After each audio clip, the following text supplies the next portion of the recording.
बाढ़ के बख्तियारपुर प्रखंड अंतर्गत करौता मंदिर से सटे एक होटल में सांसद रविशंकर प्रसाद का स्वागत समारोह का आयोजन किया गया।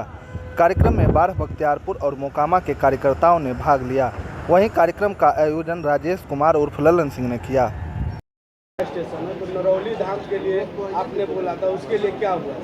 मैंने बात किया है, मैं जाके फॉलो करूंगा। उन्होंने कहा है कर देंगे। क्या नरौली धाम का मतलब स्टॉपेज के लिए? नामाकरण के लिए सर आपने पिछले बार वादा किया। मैंने बात किया था, लिखा है, मैं करूंगा, आप चिंता मत करिए। मैं देखिए 2-3 चीज़ समझिए।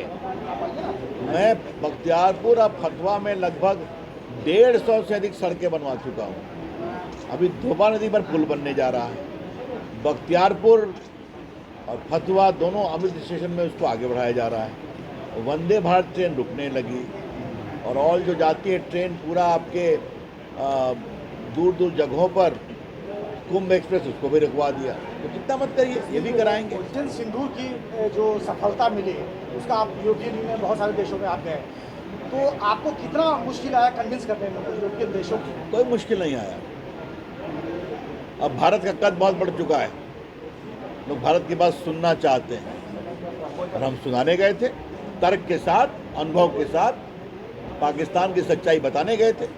दुनिया ने समझा, इसलिए तो सारी दुनिया ने सिर्फ तुर्की को छोड़कर सब भारत के पक्ष में खड़े हुए। सर एम्बेसी क्या वहाँ सही ढंग से अपना पक्ष, भारत का पक्ष वहाँ रख नहीं पाई, इसलिए यहाँ से नहीं, ऐसा है कि हम लोग सांसद हैं ना, स्वाभाविक हम लोग का तो वजन अधिक होगा ही ना, जबकि हर पार्टी के सांसद गए थे। भारत के लोकतंत्र की विविधता साथ गई। हाँ सर, बख्तियारपुर का दियारा क्षेत्र का सर चुनावी में आप वादा भी किए थे कि पक्का पुल करेंगे। हाँ, तो वेट करिए ना, तो वेट करिए ना। छोटा काम है क्या हो आए? गंगा जी में पुलवा बना वाला छोटा काम है, वो भी होगा, निश्चित रहिए आप। सर एनडीए में sir Chirag Paswan sir hard मतलब कि वो बार्गेनर के रूप में पेश आ रहे हैं, तो कैसे? चिराग पासवान ने साफ कहा है नीतीश जी मुख्यमंत्री बने, इसके साथ हैं, मोदी जी के साथ हैं, एनडीए के साथ हैं। मैं इसी पर विश्वास करता हूँ। चिराग पासवान ने तो साहब आपने कहा कि 243 सीट पर लड़े।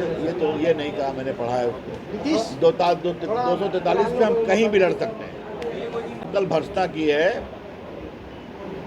अपने बर्थडे के दिन तलवार से केक काटते हैं और अंबेडकर की छवि नीचे गिरी हुई है पैर के पास। इससे बड़ी शर्म की बात कोई हो सकती है क्या? डॉक्टर अंबेडकर दलितों के मसीहा, सामाजिक न्याय के पुरोधा, संविधान को बनाने वाले, ये बहुत पीड़ादायक है।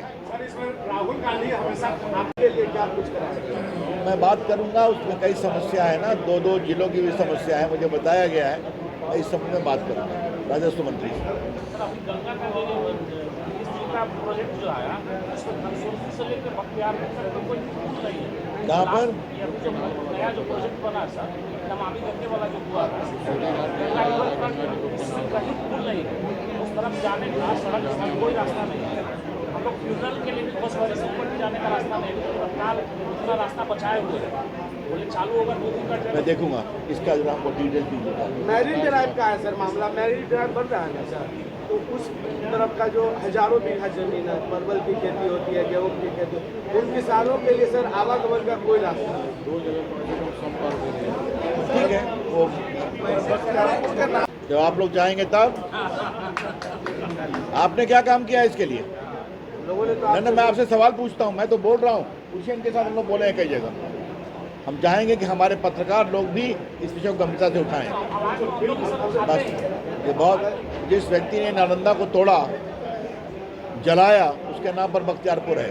इसलिए आपसे अपील करूंगा, आप लोग इस मुहिम में शामिल होइए। का कार्यक्रम यहाँ पे कार्यकर्ताओं और प्रबुद्ध लोगों के एक जगह बुलाकर, और जो ऑपरेशन सिंदूर हुआ था, जिसके लिए हमारे डेलीगेट्स सांसद के रूप में सब बाहर अलग अलग देशों में 7 टोलियों में गए थे। एक टोली का नेतृत्व हम लोगों का सौभाग्य है कि पटना के सांसद माननीय रविशंकर जी कर रहे थे। उनको अपना अनुभव और क्षेत्र की जनताओं को बताना था कि ये क्या हुआ, कैसे हुआ और हम लोगों ने क्या रखा है, और विदेश हमारे बारे में क्या सोचता है। उन अनुभवों को साझा करना था। और बहुत दिन के बाद जब लौटे थे तो क्षेत्र में एक भ्रमण का भी कार्यक्रम था। उसी तथ्यान में आज यहाँ पे बख्तियारपुर विधानसभा का एक बैठक रखी गई थी, जिनको उन्होंने संबोधन किया। स्थानीय क्षेत्र की बहुत मांग उनके पास रखी गई थी। जी देखिए, मांग तो ऐसा है कि ये आगे भी चलते रहता है और ऐसे भी जनप्रतिनिधि हैं तो लोगों की अपेक्षाएं भी हैं, लोगों के समस्याएं भी हैं, तो वो सब तो साथ में चलते रहता है और होते रहता है, समाधान भी होते रहता है, उस पर आगे लड़ाइयाँ भी होते रहती है। ठीक है।